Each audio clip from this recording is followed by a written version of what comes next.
Ready, set, go. Welcome to The Sweet Spot, an Updog podcast. I'm Andrea Morissette. And I am Jack Faley. And today... We are your hosts today, what I was supposed to say. Go ahead. Today we have a special guest. We have Macee Aumack with us today. Give it up for Miss Macee. Our topic today is an interesting one. Macee and I were chatting the other day about potential topics because she wanted to be on the podcast. And I thought what was unique about Macee is that she operates at a high level, both performing and competing. And there are very few people who do that. And so I thought it would be interesting or valuable to our updoggers to get some insight into what might be different that you would plan or train differently between performances and competition. So we have some questions for Macee about that.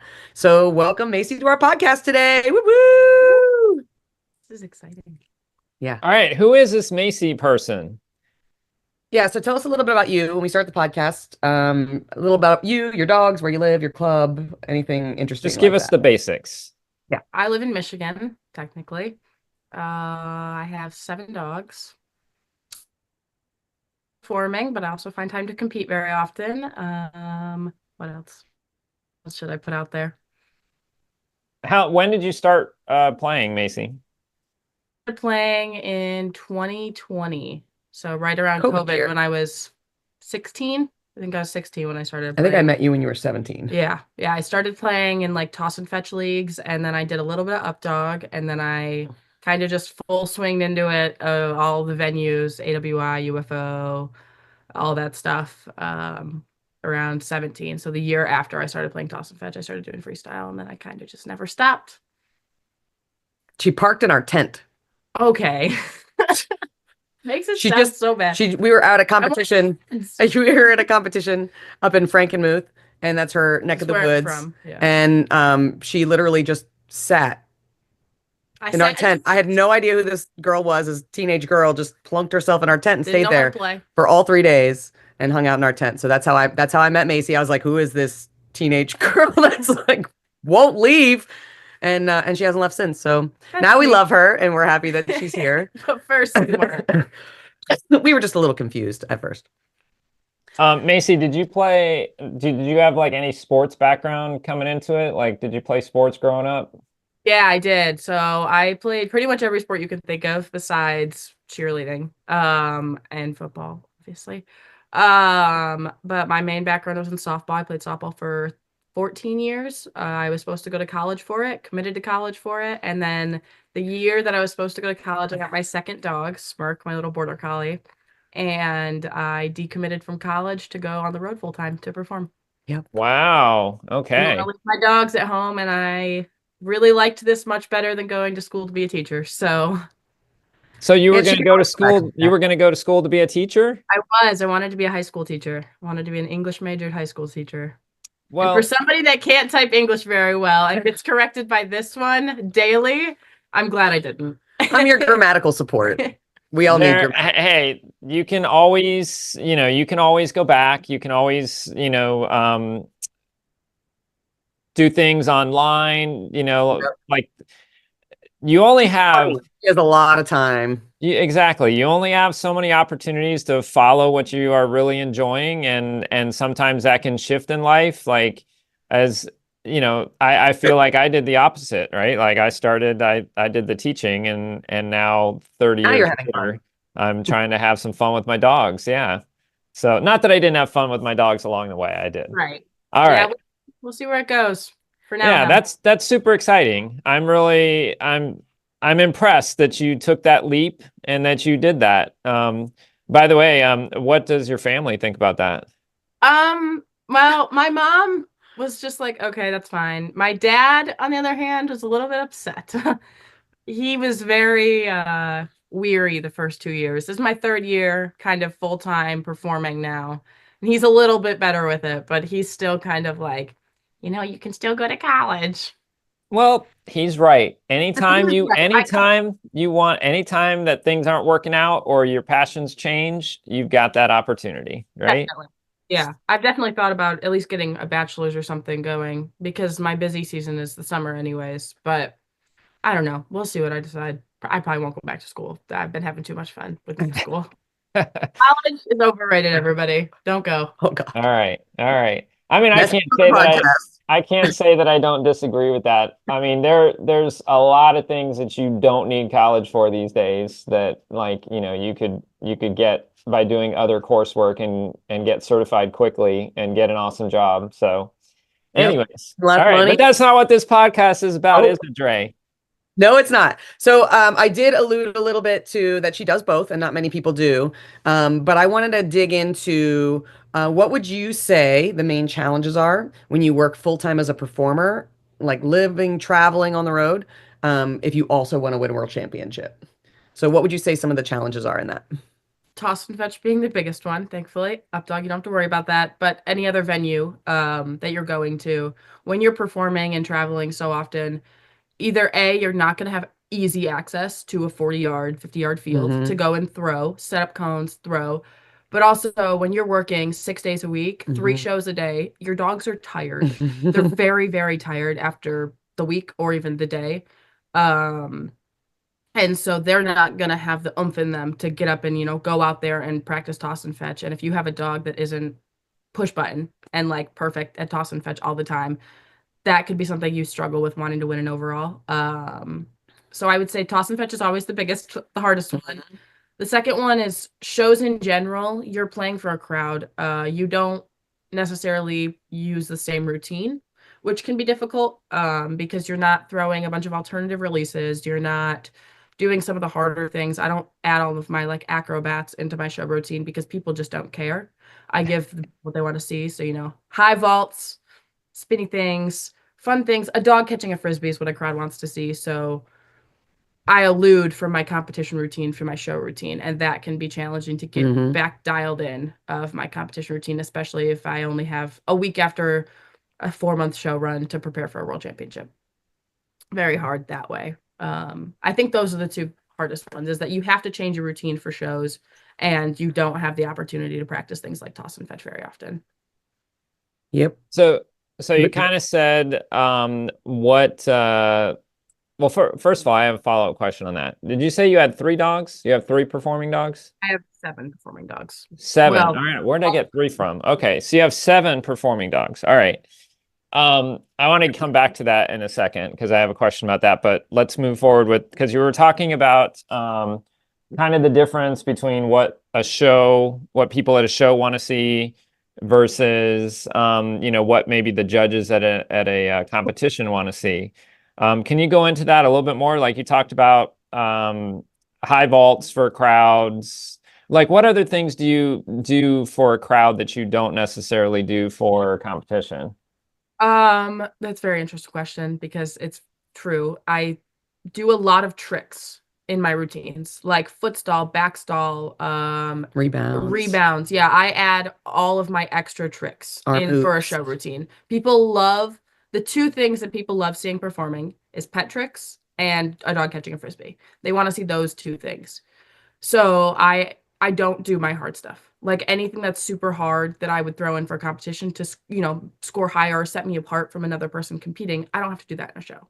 And I'm not going to put the wear and tear in my dog's body of doing those things. So I stick to easier things, like I said, pet tricks, a lot more backhands in my routine. I set my dog up for success a lot more. I don't challenge my dog as much as I do on a competition field, or myself, really. I make it super easy for myself just so that I can have clean. The cleaner, the better, obviously in both, but you can't go super simple competing and also be super clean if you want to win. There's got to be some risk to reward factor there. So, and in shows, you don't have to have any risk to reward. So I think I know what you mean, but for maybe some of our listeners, when you say pet tricks, what types of things are you talking about?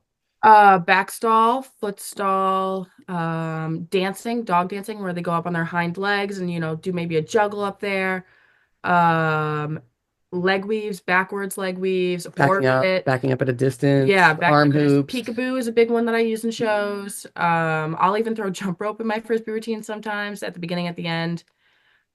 Just anything like a difficult-ish trick that your dog at home, somebody, a non-dog trainer or somebody that's getting into this kind of stuff, a regular pet person would not be able to do with their dog. Would be like, oh my gosh, that's amazing. My Yes. dog would never do that, right? Yep, something like that. Yeah, anything like that that can really like wow a crowd is what I would consider like a pet trick.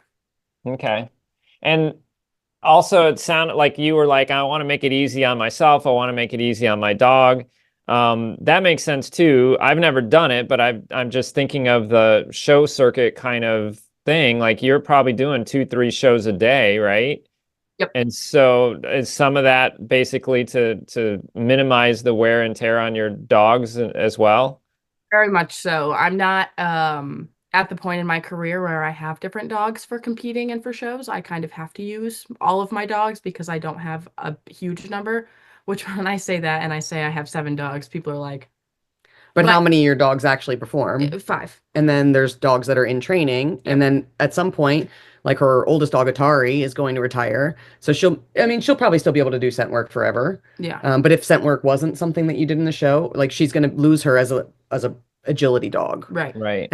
And one of the other performers is going to have to pick up the load of the older dog. So even if she has 7, she might have 3 high-level frisbee dogs, and the other 4 are really they do other stuff, or their discipline is different. Yeah. It's Or- not or all they're in frisbee. training, The like they shows don't we do anything yet. aren't just all frisbee, so I have to have other dogs for other things. Okay. So that's something interesting too, right? Is that I know when we say shows, people might listening to this podcast anyway, might just think it's straight ahead, like, all right, I'm running out, I'm doing this routine with this dog, then I'm doing this routine with this dog. But you kind of, the shows that I've seen definitely incorporate like, some conversation from the MC, incorporate like some comedy a little bit. So it's not just bam, bam, bam, bam, bam, right? You've got other things involved in a show as well, right? Yeah, and it's not just frisbee. So it's like high jump, agility stuff.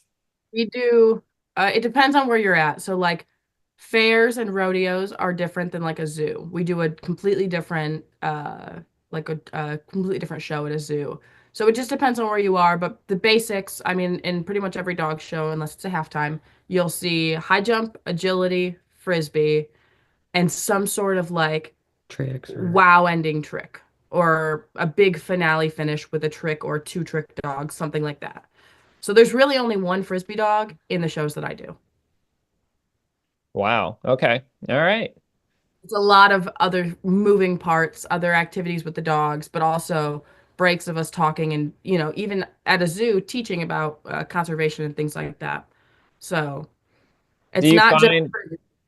Go ahead. Sorry, Macee. Oh, you're good. Go ahead.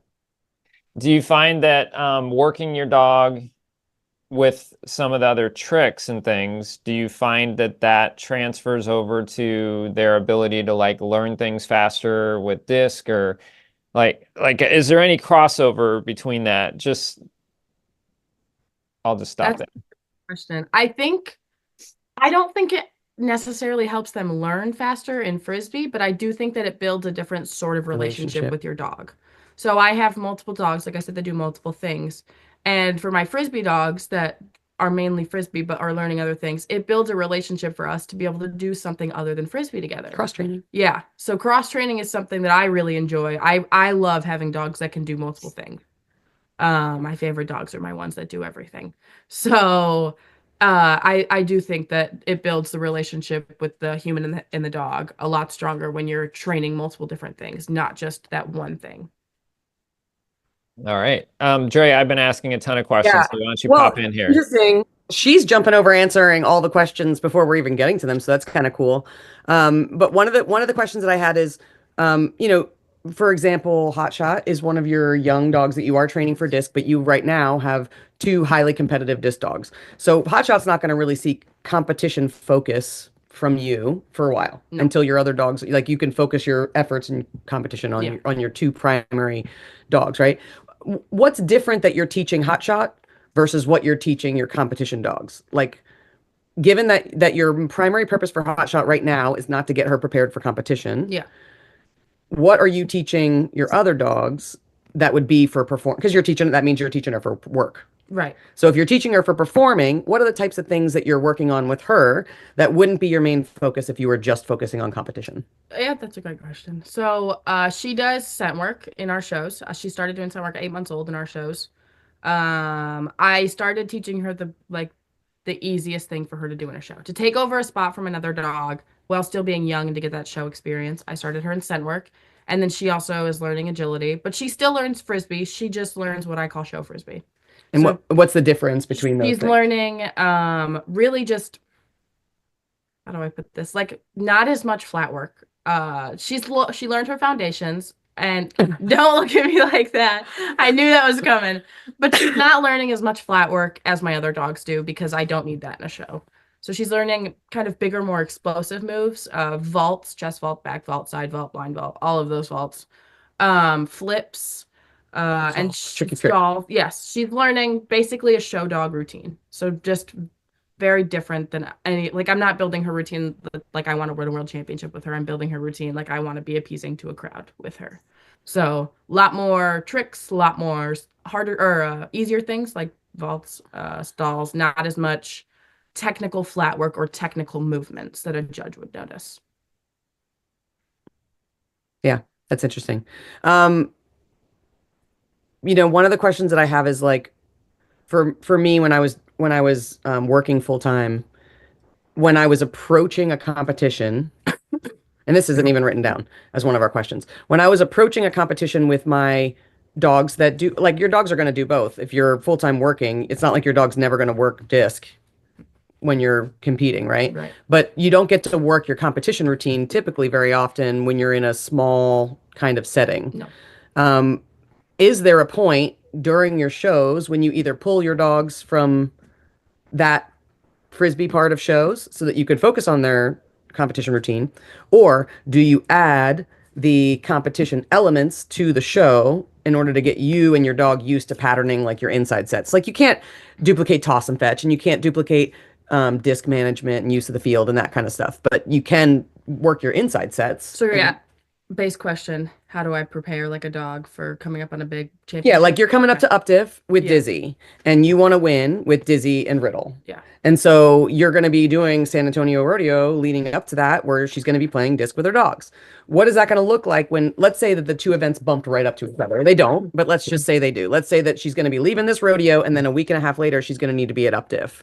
How would you prepare, or what would you do in that scenario to prepare you for that? I had Start my working first. some flat work. I'm sorry, what? You and your flat work, Jack. I had my first experience with this last year, leading into the World Final Circuit at the end of the year, coming off of a 2-month zoo. So what I did was, I do not have the luxury, unfortunately, to pull my dogs from shows. I don't have enough dogs, and the partner that I was with didn't have enough dogs either, for us to be able to cover that basis. So I would be doing my 3 shows a day, and then about a half a mile walk from our camper. There was a big field, and every night after work, I would take my dog to that big field, and she would stay on her place, and I would work myself first. So I would do, all my alternate releases that I haven't done in weeks. Practicing all of that, practicing running through my routine without my dog, and then I would pull her in, and we would do 2 routine reps a night. I did that for the last 2 weeks of the zoo. So every night after shows, I was packing up my bag, walking a half mile, playing my dog, her competition routine to prepare, because I wasn't able to do it. It was a stage show, so it was tiny. It was not big enough to even try to practice my inside sets. So, yep, that's what I did. Did not get to pull my dog, just worked her, and then she got worked double time. And I'm thankful that she's 2. She was 2. And able to handle that be able to workload. do that. Yeah. And, I obviously made sure that she was sound and not too tired to be able to do that. But she got worked for a while. I got worked for a while. It was rough, but we got good results. So Yeah, it's one of those things that we hear a lot, is that people that do shows have a big advantage. And I think that there's an advantage and there's a disadvantage. There's an advantage in your working relationship with the dog, that you get to do that full time. When people work a 9 to 5, you don't get to connect with your dog during the day. And when you're tired at the end of the day, I know for me, if I'm busy, I can go a week without playing my dog's disc all the time. But when you're, but when you're working full time, performing, you're working with your dogs constantly. So it builds the relationship, but it's not directly applicable to what you need. It's not applicable at all to what you need. None of that helps. I think that's been like I've heard that argument or conversation like for years on sidelines. I mean, to the point where sometimes I've heard people say like, if We you're need a different division for professionals. You should they should have a different division, or you shouldn't be allowed to compete in this event or whatever. Yep. So like it's interesting. I think like you guys said, there's pros and cons, like obviously if you already have the athletic skills to like throw a frisbee and to just move with your dog, like if you already have those athletic skills, then this may not be the case. But like, let's say that you didn't, or that your skills weren't great. Obviously, working with your dog in a show environment, your backhands are going to get better. You're just moving with your dog is going to get better. Ability to handle the wind is going to get better. Is going to get better because you're working in those environments and have to do it. It's not like you can be like, I don't want to go do this show when it's 20-mile-an-hour wind. You still got to do a show, and you can't hit your heavy plastic, folks. You can't hit the kid in the front row in the face with a disc. Says who? He was in a wheelchair. Nice. I hit a wheelchair kid in the face with a disc during 20-mile-an-hour wind show. So you don't want to do that. That was probably the best day for that kid. He was like, yes, I was part of the show. This is awesome. So bad. She literally told us, I was at this show. Guys, just be careful. The wind's really bad out there. You don't want to go hitting a kid. That show just pops a disc, and it just... I was right. You don't want to do that. It just happens, so just be careful. Well, it wasn't followed by like the dog leaping in his lap or anything, was it? If it was Freebird, she would have been there. If it was Freebird, she would just go right over. Yeah. Go right over. Just taking a step back though, Macee, I want to reiterate what you said, because I think it's a super important thing that from my experience talking with people don't do enough. But don't let me put words in your mouth, but I believe this is what Macee said.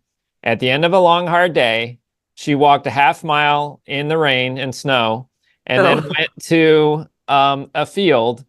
And before she got her dog out, she practiced her throws. She practiced her routine by herself without her dog, and then she brought her dog into it. Did I put anything in there that you didn't say, or that you didn't do? It wasn't the snow. Okay, all right. Besides the snow, but like that, I just think that is very important, is working through your routine without your dog, working through like any mistakes, or honing your throws that you need to do. Like your dog doesn't need to be out there as you throw an air bounce 15 times into the ground. But then when you,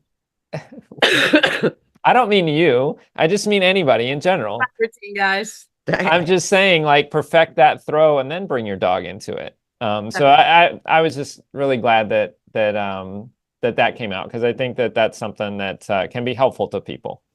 Yeah, it's very. So back to our argument here about whether or not show people should even be involved in the competition circuit. I don't think that's really our argument, but the argument of, so we know that we mentioned some pros, but then you said some cons are also that, like, you've been doing this show 3 times a day for however long, and now you're stepping out, and it's going to be like completely different for your dog, completely different for you.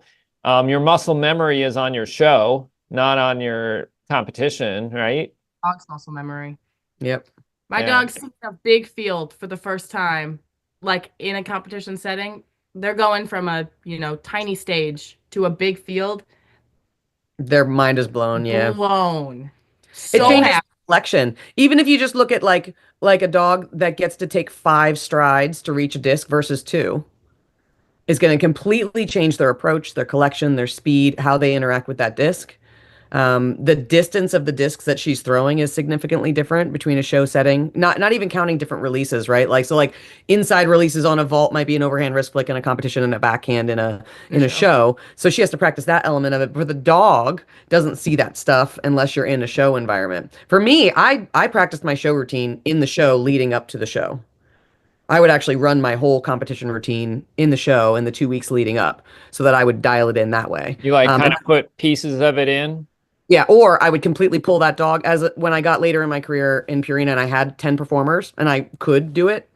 I would pull Leap, for example. He wouldn't do any frisbee and shows that for that week or two leading up to the event, and I would only train him after work and go work toss and fetch. Now, if I didn't have that option, I would take that dog and I would do their competition routine in the show with everything in it, everything. Figure out the disc management, figure out the use of the field, hustle around the field, and then after work, I would go do toss and fetch.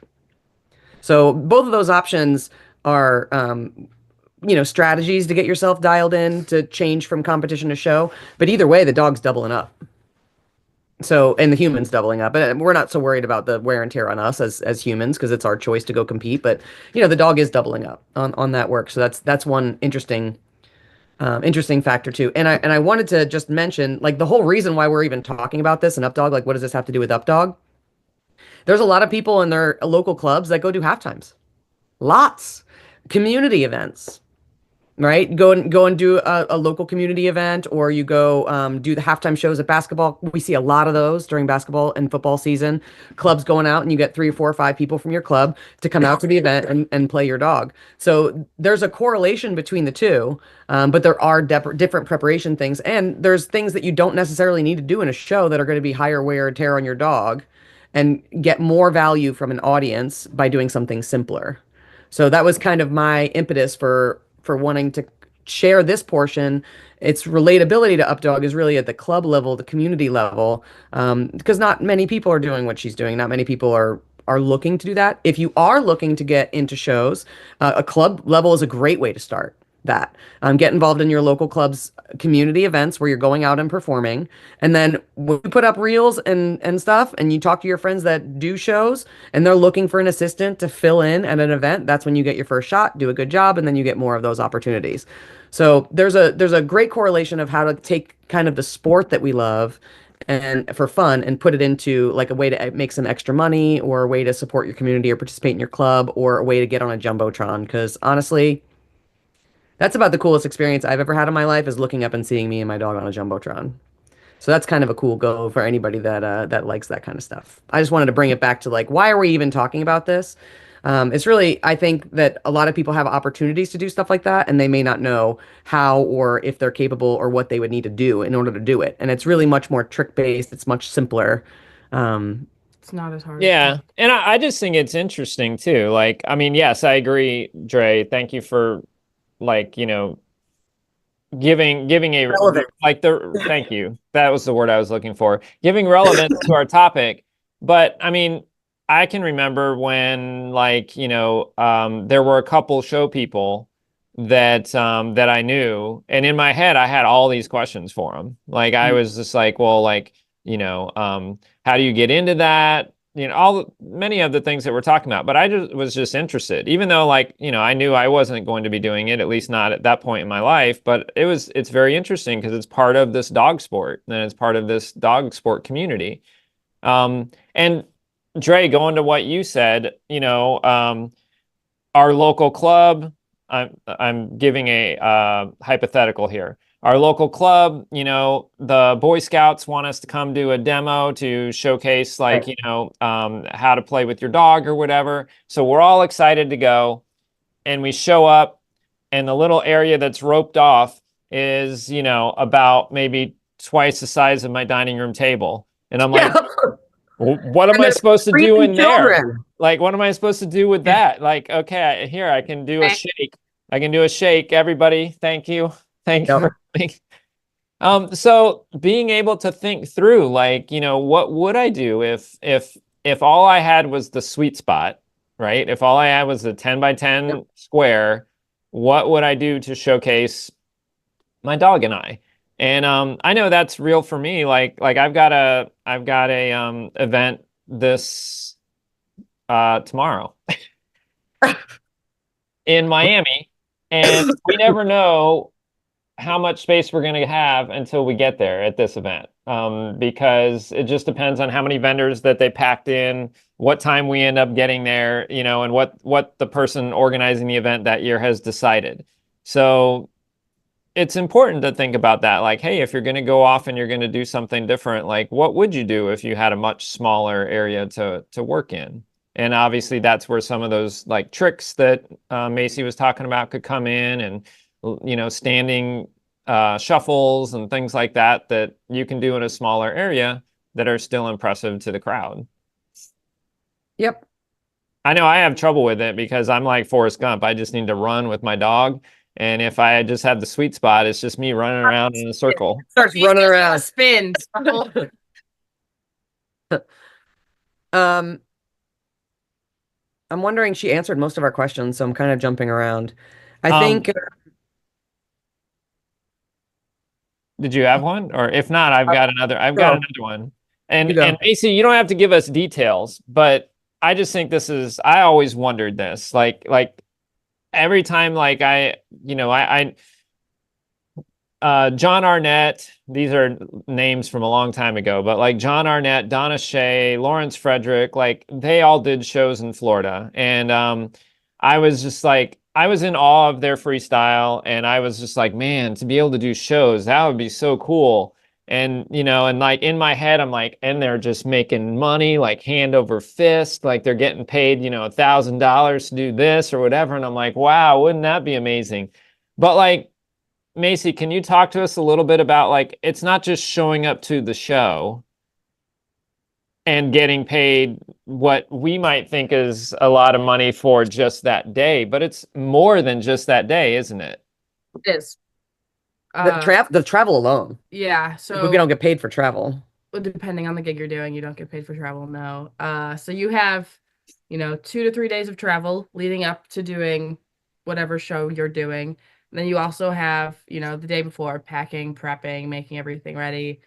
And then you have the training. Not every dog can do a show. I've experienced this personally with dogs that I had that just couldn't perform. It's a lot to ask of a dog. It's a big crowd. It's a lot of people screaming, clapping. Sometimes the lighting is weird. Sometimes the surface of the floor is weird. Sometimes there's pet dogs on the other side. Sometimes there's the other side. It's a lot of preparation going into these things. So sure, there are events that you could show up to with your dog, make the money, and go. But for that one event, I have 15 other events that are so much harder for my dogs to be able to do, to prepare for, have them ready for it. So it definitely isn't just showing up and getting paid and doing the thing. There's a lot that goes into it, including, like I said, preparation and travel. Now, when you travel somewhere, they normally put you up in like a nice 5-star hotel, something like that. They do not. Sleeping at the Loves in the back of the van. Yeah, I have a Ford Transit van with a makeshift bed. We're getting a bed built this week. Working on a bed. Exciting. Yep. But I've been sleeping on top of 3 KBC kennels and a sleeping mattress, pad. yeah. Not even a mattress. It's like an army sleeping pad.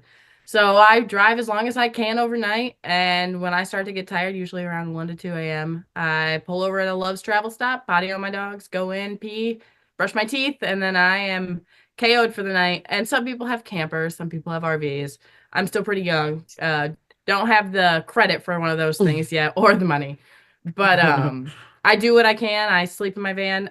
When I got started, they would put us up in hotels. When I had, 1 or 2 dogs and I was just doing something for a weekend. But it wasn't a 5-star hotel. It's a motel. I've been to some shady places in my life. Like, are we sure this is safe, shady place? Yeah. And You've called me from those places saying that you're going somewhere else. She's paid for her own hotel rooms when she was put up someplace that wasn't safe, and there was like crackheads outside doing whatever outside the door, or there's shootings in the area. She's picked up all her stuff, gone and bought her own hotel somewhere safer. Yeah. So yeah. It's very uncomfortable. This life is very uncomfortable. It builds character. A lot. Well, and it sounds like, I mean, it's a labor of love. You do it because you love the sport and you love performing with your dogs, I'm sure. And I'm not going to, speak for you to say why you do it, but I just, I think that it's kind of interesting to think about all of the other additional components that go along with it that people don't know about, because they just think of like the show itself, and like you said, Dre, that you might put together a reel and you showcase your reel, and I've never seen a reel where it's I'm at the Loves at 1 a.m. and I just brush my teeth. I just brush my teeth in there. You should do that. I'll do Yeah. that. Yeah. I'll make It's always the highlight reel with the crowds cheering and you dog catching your dog or whatever and going. The dog's catching everything and everybody's cheering. No, Jack, I'll make a realistic one. I'll make a day in the life. I mean, it sounds worse than it is sometimes. Like I make it like I'm making it sound a little. But when your puppy has explosive diarrhea in their kennel and you're on the road and you have to go somewhere to buy a new dog bed and you have to go somewhere else to bathe the dog. I mean, look, that's just one reality of life. Like, and dogs get anxiety from traveling. Like sometimes dogs. This is why people listen to this podcast. They want to know about these things. They want to know about explosive diarrhea, Loves truck stops at 1 a.m. This is why they listen. Or you're parking in your friend's backyard, and that's where you're sleeping. But I mean that's more preferred. I mean, I'm sure many of our competitors do that, even just for a competition as well. Like. Yeah, it's similar to a competition weekend, but there's a different expectation and delivery of results. Like, of course, you're going to be upset if you go to a competition and you don't do well. But if you're hired to do a job and you have all those same stressors and you don't do well because of whatever factors are going on, like you might not ever get hired again. So there's a different type of pressure. So what advice would you give to a handler that's interested in doing performing, either at a club level or at a pro level, like for a show team? What would you, and right now all they do is, like, let's say it's an updogger and they're relatively new to the sport and they're getting good at freestyle and they thought this would be a great way to supplement their income. Like, what advice would you give them?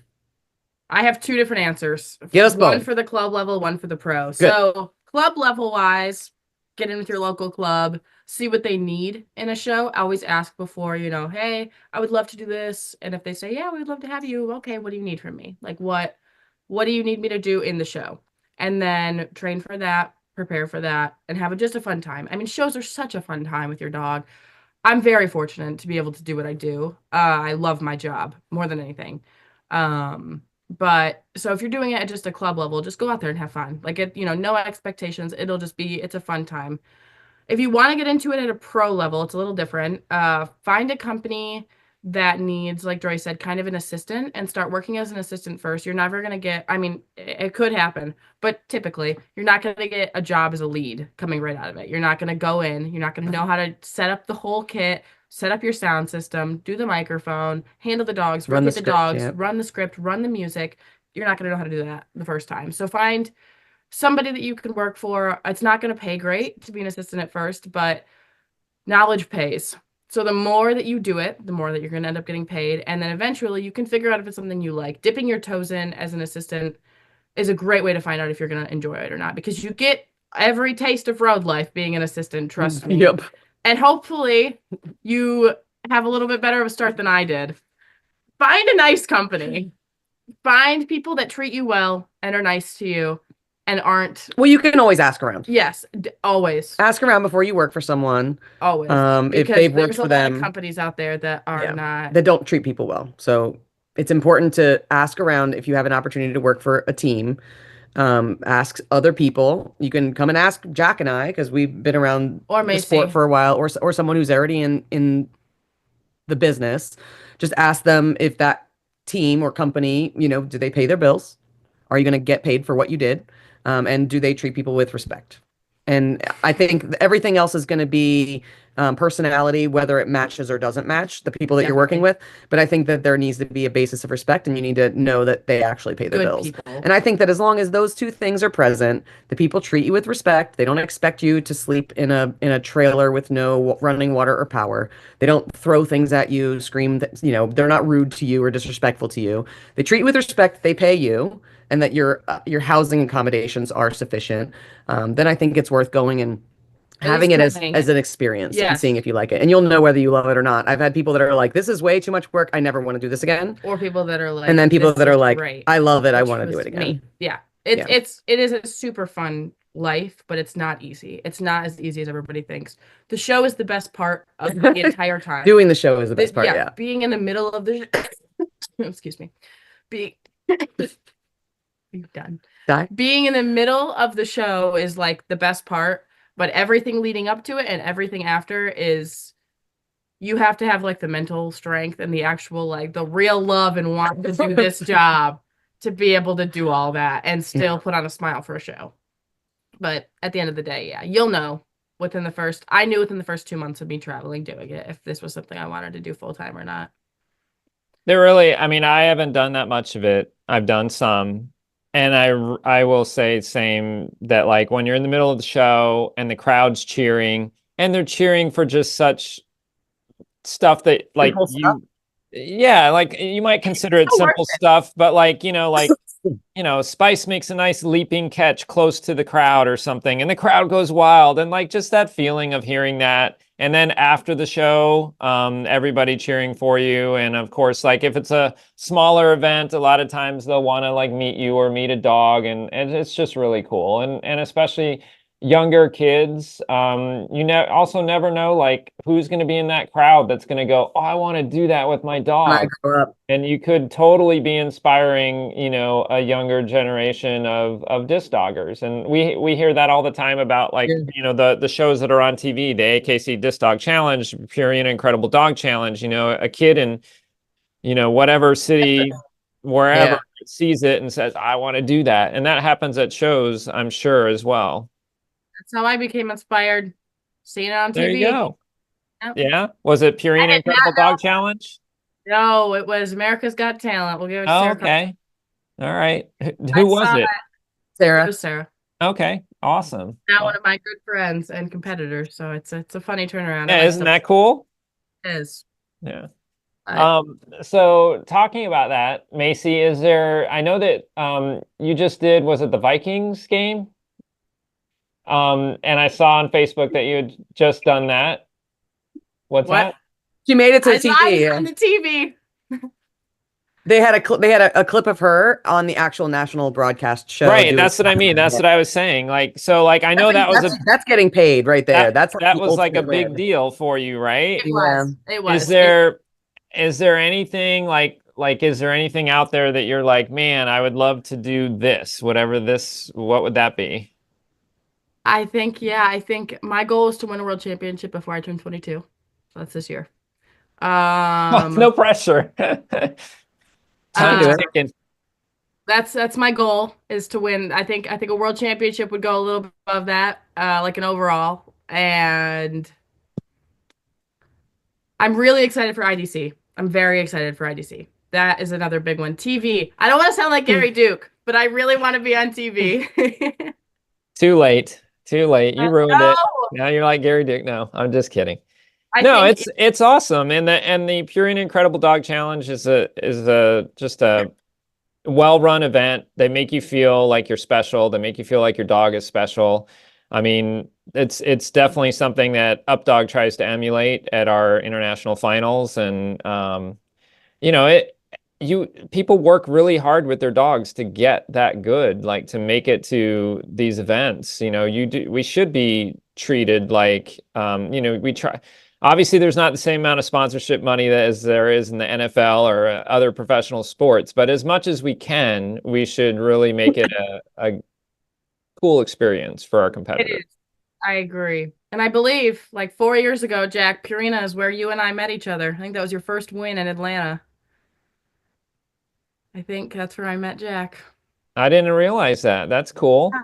I think it was there. Yeah. Yeah. So just out of curiosity, I know so Macee wants to win a world championship by 22. That's her goal. This year. She wants to win a world championship this year, yeah. This year. So show-wise, Macee, like that was competition-wise. Show-wise, is there any like I want to perform for the Queen of England or whatever. Like, is there anything that you're like, man, this would be the biggest thing? I am doing a pretty big event next weekend. I'm doing the Pro Bowl in Orlando. That's nice. a huge I'm very excited. I'm a big football person. Big grew up in a big sports home, so I'm very, very excited for the Pro Bowl. I would love to do a Lions game Yeah. or a Packers game. That would be big for me. Um, I like sporting events. Those are my favorites. But Is your dad a big football fan? yeah, I'm So did hoping that change his mindset on what you were doing when you were on ESPN? my dad thinks the NFL is the coolest. He like lost it when I told him about that. We're hoping I get the Lions game next year and he can go with me. So that's the hope. That would be awesome. That'd be cool. But yeah, I think sporting events are really where it's at for me. I mean, I would obviously love to do like Super Bowl, but that's not going to happen. The Super Bowl halftime usually isn't frisbee dogs. Right. Yeah, they're not gonna, Closer. I don't think we're going to Be out there with Beyonce. I was just gonna say that. I was just gonna say that. Have Beyonce throw to your dog or something. Dre, what about you? Is there anything, you've done a ton of different shows. Is there anything that is still like out there that you're like, man, I would love to do this? Show wise, Yeah. I mean, NFL halftimes were it for me. The cream. That's But I the mean, house. is there, I know you already did I the did them. Ravens, didn't you? I would, yeah. I mean, that was my favorite team. I got to do the Ravens over and over again. I loved playing for the Eagles. I got to play for them over and over again. I got to play in Minnesota in a brand new stadium New Year's Eve. More of that. I love playing NFL football. It's a big, wide open field, jumbotron, just like the 75,000 people cheering for you all at one time. I mean, that and TV are the two biggest stages for me. I really liked playing IDC a lot with Leap, and I'm really excited to do that again. I'm hoping to do that with Magic coming up soon. So he's my next target for IDC. I think he'll show very well in that format in a smaller arena for a smaller dog. I think that's a good format for him. So I'm really excited about that and getting back into the IDC game. And yeah. I think, most of the halftimes these days, the really big halftimes are people that are working full time on the road because that's the cream of the crop. So it's going to go to the primary person in the show team gets first right of refusal. And then it goes down the line as far as your priority in the show team. And the people that are out on the road all year long, hustling, like a are the people reward. that get the choice of that. Yep. So Like a reward. the only way I'm going to be getting NFL halftimes is if somebody needs a second, or somebody can't make an opportunity. I have good relationships with a bunch of still show teams still, but those really big gigs don't come along very often. No, and I feel like, and you can correct me if I'm wrong, but those are the moments that like make your career. Like Mhm. I've worked, you work so hard and that's like paying off. Like Mhm. that for me. And I love, like I said, I love all the shows that I do. But going and stepping into on an NFL field and Mhm. getting to like throw a frisbee to my dog, that pays off all of the hard work On that I put national in for 2 television, years. and then looking up and having your dog on your back and seeing them on the jumbotron. And then That your was the friends highlight of my texting career. you that Yeah, they saw you on ESPN. yeah, I that was was the so best. happy. Yeah, that's the best. I agree. I would agree that NFL's kind of the cream of the crop. I mean, basketball's really cool too, but But boots. I like boots. My dogs don't like boots. I mean, they're fine with them, but I would rather not have to tape up dogs I and agree. play on I grass prefer if I NFL, could. but Yeah. But I'm NBA very is happy fine. to do NBA. I Very want to happy. do the Tampa Bay Lightning game. Hockey. Yep. On skates. Jack, reality. I'm like, wait a minute. Touchdown. Who's running and getting these discs? You got your dog on a sled? You're You just like have skates on. Yeah. Skates on. Like on their booties, they've got like Spikes. little, like spikies. Yeah. And then they do the chest vault. That would hurt. Oh, it's gonna feel great on your face. When they spike your face. Oh my It's gonna be I feel great. like they could roll out like some cushioned surface or something and make it happen, but I don't know. Do they want to work that hard? I like hockey. I think doing it for the Lightning would be amazing. As a kid, I grew up in San Diego, so the Chargers are my or NFL team rather. They'd be really cool to do it for, but they're a long ways off. Hey, it's always nice to Now that California. they're now the LA Chargers. Yeah. Okay. I thought they were the Rams.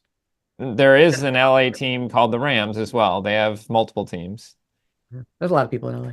Yeah. I know Midwest football. Yeah. Right. Yeah. And I know that Dallas sucks this year. So what do you think, Jack? Do you have any other questions or are you ready to get time warpy? I'm ready for time warp. Macee, are you ready? Time warp. All right. So our time warp challenge. Well, Time Don't warp. look at me like I know We- what time warp We'll is. give you. We're going to give you 60 seconds to answer 10 fun questions. They're just Okay. easy, fun questions. You only have 60 seconds, so don't dilly dally. That means Okay. average of 6 seconds per question. So Okay. quick. And then if you complete all 10, you don't win anything, but we cheer for you. Okay. Does that sound good? Yeah. All right. Are you ready, Jack? I'm ready. All right. Here we go. Ready, set, go. All right, Macee, do you enjoy competitions or shows more? Competitions. Do you have any tattoos? Yes. Name 5 rappers. What the hell? That's going to take more than 6 seconds. Name Jack- one. Name one. Jack Harlow. Okay, good. How many speeding tickets have you gotten? 40 seconds. 2. What is your favorite Updog game? Far out. Name one thing on your bucket list. Super Bowl halftime. What is your favorite dog disc to throw? 25 seconds. Extra 235.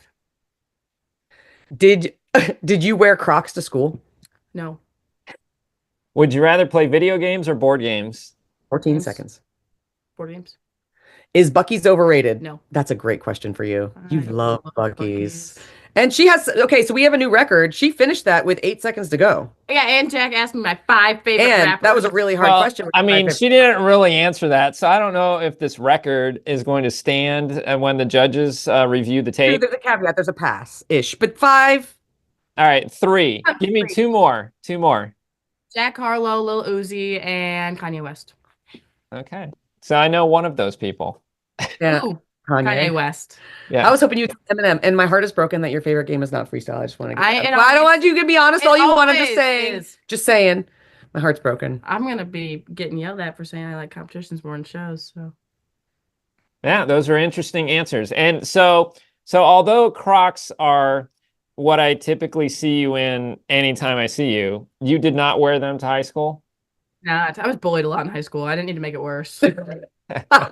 Now she's just like, bring it on, bitches. I don't care what people say. Let's go play some freestyle. You want to talk about my Crocs? And then her Croc's gonna come flying off and go shooting across the That field. did happen. It did. That did happen Yeah, at it the World did. Finals. It did. And they were unicorn Crocs. It was even better.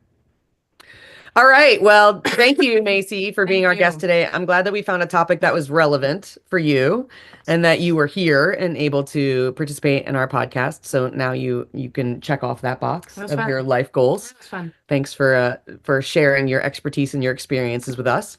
Yep, I found it very interesting. I'm sure that our listeners were as well. Macee, knowledge and experience well beyond your years. It was very cool to talk to you about your show experiences, and good luck with your goal. If anybody can do it, I think you can. Be careful at that PIDC though. There's some players there that I heard are really good. Looking for a 4-peat is what I heard. A 4-peat is wild, Jack. Somebody needs to let somebody else win. He doesn't need to let me win. Yeah, just I'll try my best. for the integrity We'll of the see. show.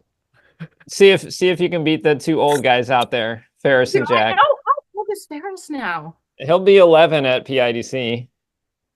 He's 10, obviously now, but 12. He 4-peats.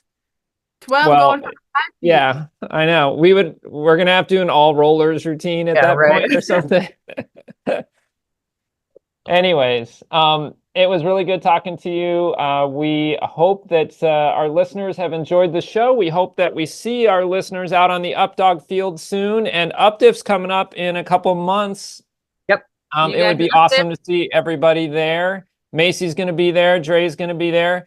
Dre and I are working on putting something together where we do a live sweet spot recording where people can commentating submit questions. So be on the lookout for more information about that. In the meantime, be kind to each other and be kind to your dogs. We will see you next time, guys. Thanks guys. Macee. Thank you.